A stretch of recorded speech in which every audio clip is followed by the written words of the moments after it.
Hey guys, what's up? We are That Horror Couple. I'm Kayla Har, and I'm Rob James, and I just want to say happy July 3rd. Yes. In honor of July 3rd, we are here to review Return of the Living Dead. It's known as the Return of the Living Dead Day, isn't it, or something to that effect? Yes, because it takes place on July 3rd. So we figured we gotta do this film today. It's our duty. It's our obligation. Yes. As a horror channel, we give you the goods. We deliver. Yes. So tonight we're gonna do Return of the Living Dead, because tonight we make love till we die. Yeah. Make love till we die. Oh yeah. That horror couple. It's us. That horror couple. That horror couple. And they talk about horror.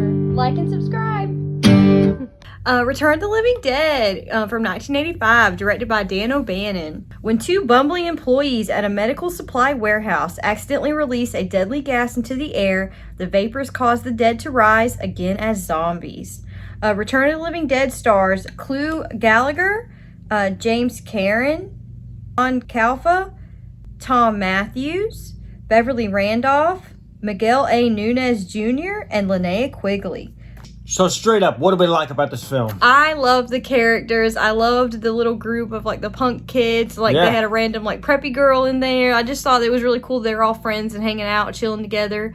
I also like the back and forth between Matthews and the older gentleman. Yeah. Yeah, I thought they at the lab. They had a that great was good. Back and forth.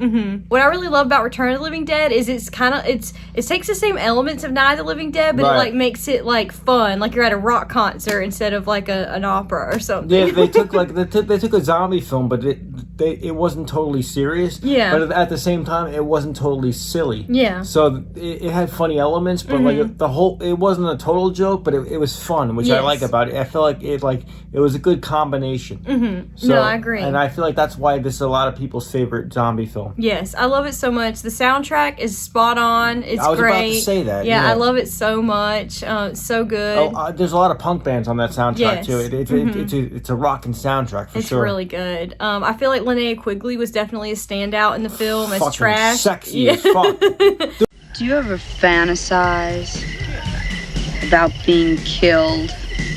Never. Dude, was great. That graveyard scene is every guy watches that in slow-mo and rewinds it and watches it again. Some of the ladies too. Come on, let's be honest. We all love Linnea. Yeah. No, she's great in that film. That's probably my favorite film with her in it is Return of the Living Dead. I met Linnea a couple times at conventions and I asked her, I said, out of all the films you've done, which there's a lot. If you go to her IMDb, there's a lot. And I asked her, what's your favorite? And she thought about it for a second, and she said, Return of the Living Dead. Yeah. And she told me why. She said, I have the most dialogue, the most lines in that film. Which is true, because a lot of times Linnea was the pretty girl. Eye candy. And she didn't talk too much. And I feel like this character, she talks a lot in this film, and she has a lot of dialogue, a lot of lines, and she appreciated that, and I appreciate that as a fan of hers. Yeah, for sure. So yeah, Trash is awesome. Yes. I also like later on in the film how Trash comes back as the white zombie with the red hair, and she's yeah, that's really cool. Fucking dope, dude. Yeah. And that it looks so cool. It looks so cool. I like her before and after. Yes. I love the zombies in this film and just the practical effects in general, how well done they are. The Tar Man especially is a standout. The Tar Man is one of the greatest zombies of all time. So scary, brains. I'm like, no thanks. The Tar Man definitely stands out. Yeah, I would definitely run the other way. He's very memorable. Yes. Very memorable zombie. Yes.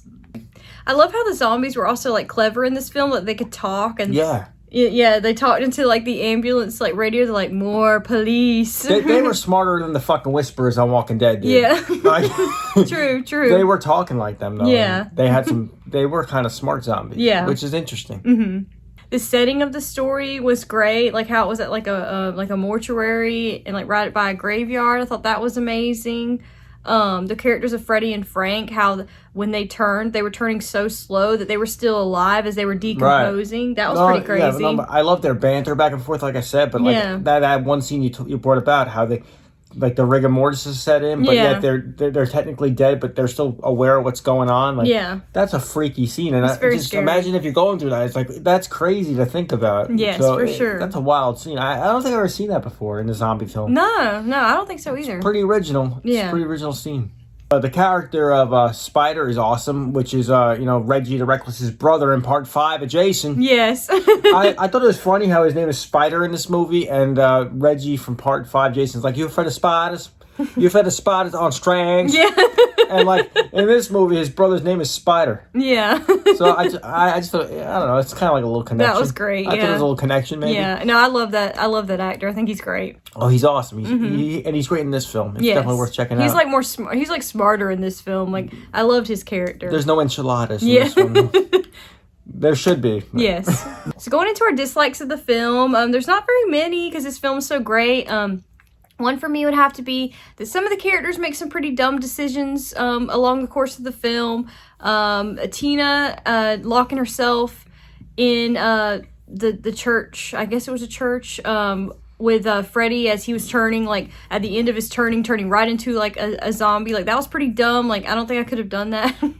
But another dislike for me would be like, I just feel like it started off really strong and like it was very entertaining, but I feel like the middle area was kind of slow paced. Okay. Like certain parts were kind of slow. It kind of like lost momentum in the middle for me, but kind of picked up again at the end. So I feel like the middle part was kind of slow. Okay, yeah. And it is. If you watch it and pay attention to like the middle part of it, it's a little slow paced. Okay. So going into our final thoughts of the film, this film is such a fun zombie movie. Love it so much. For all the reasons previously mentioned, I would have to give it an 8 out of 10.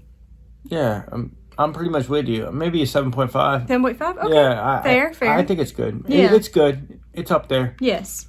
Yeah, it definitely deserves a good score. So I think that's a good score for it. Yes.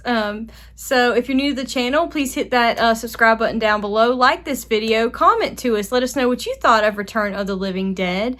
And once again, I'm Kayla Lynn Har, and I'm Rob James on this July 3rd. And we'll see you guys next time. Make love till we die. Ooh. Should I show some nipple? No. No?